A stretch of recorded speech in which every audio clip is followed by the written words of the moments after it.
everybody, welcome to my channel. I appreciate you guys stopping by. If you are new, my channel, I don't do a lot of talking. It's more visual. So if you do have a question, make sure you leave it in the comments because I do read them all and I will definitely get back with you. And for my returning subscribers, I appreciate your continued support.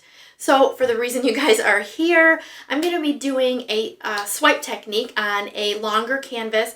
And it's, I do a quarter swipe. So I'm hoping that it turns out great. I'm hoping you guys enjoy the video. So let's just get started.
Everybody, so if you have stuck around this long, you should be seeing the dried painting, and I think it is super amazing. I hope you guys like it as much as I do.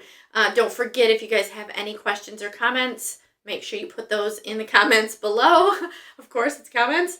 If you enjoyed the video, please give it a thumbs up. And if you're not subscribed, hit the subscribe button. And also, if you've got any art that you'd like to post, go join my Facebook group, Acrylic Pouring with Friends. You can post it there. If you don't have any art, but you can still join, you can get inspired and see some really pretty paintings. And again, thank you guys for watching. Don't forget to like, subscribe, and have a great day.